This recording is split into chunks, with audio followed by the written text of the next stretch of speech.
안녕하세요. 연세 닥터현 치과 원장 연재영입니다.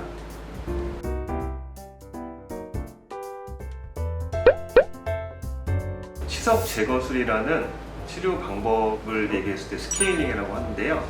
치아 뿌리에는 타액 안에 있는 석회화된 물질이 잘 들러붙을 수가 있는데 이것이 엉겨 붙어서 딱딱하게 굳으면 그것을 치석이라고 부르는데 이런 치석은 1년에 한 번 정도씩 제거를 해주면 좋습니다.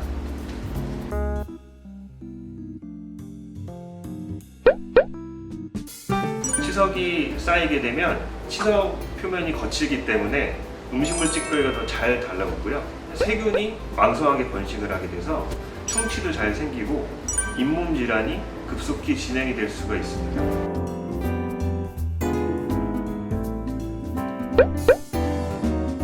실제로 스케일링하는 기구로는 치아에 손상을 전혀 줄 수가 없고요. 치아 표면에 있는 치석만 제거를 하게 됩니다. 근데 치석이 붙어 있다가 치아 표면에서 떨어지게 되면 일시적으로는 좀 시리거나 좀 과민 반응이 생길 수가 있고 또 눌려있던 잇몸이 제자리를 찾아가면서 좀 근질근질한 느낌이 날 수도 있지만 그렇다고 하더라도 치석 제거는 꼭 받으시는 게 맞습니다.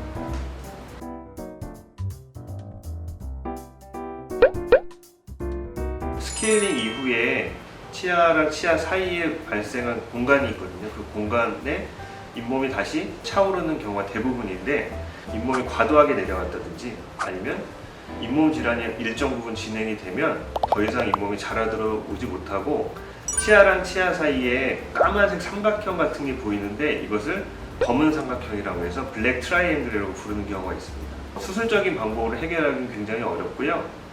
그 치아에다가 레진을 덧댄다든지 아니면 이를 씌워서 공간을 없애는 방법이 있는데 이런 치료들은 전부 치아를 약간 갈아서 손상을 주기 때문에 특별히 권하해드리지 않습니다.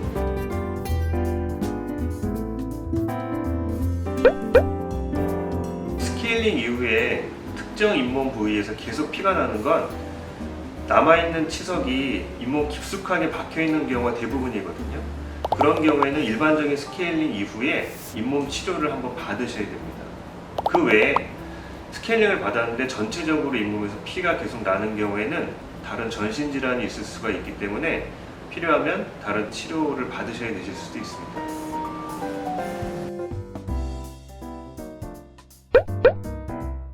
초등학교 한 저학년만 돼도 영구치가 많이 나와 있는 경우가 있는데 그때부터 영구치 주변에는 치석이 쌓이는 경우가 있습니다. 또 어린이들은 양치질 하는 법이 좀 서투르기 때문에 초등학교 저학년 이상이라면 치과 검진 받을 때 영구치 주변 스케일링을 같이 받아주시는 게 좋죠.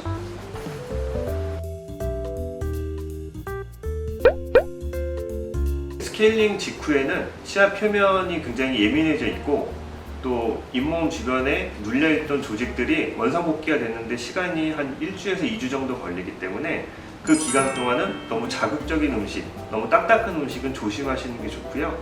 또 처음 스케일링 받고 나서 음식물 찌꺼기가 많이 더 끼는 느낌이 나실 텐데 이거는 잇몸이 약간 눌려있다가 펴지는데 시간이 아직 덜 됐기 때문에 그래서 처음에 한 1, 2주 정도는 양치를 더 꼼꼼하게 해주시는 게 좋습니다.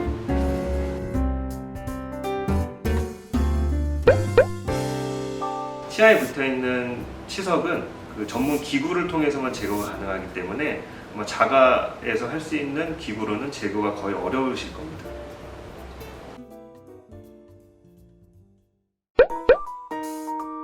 네, 양치를 잘해야 된다는 사실은 말씀드릴 필요는 없을 것 같고요. 물리적으로 생겨있는 치태 같은 걸 제거하는 게 가장 좋고 그 외 부가적으로 뭐 치실이나 치관 칫솔, 워터픽 그런 걸 사용하셔도 치석이 좀 덜 생기실 겁니다.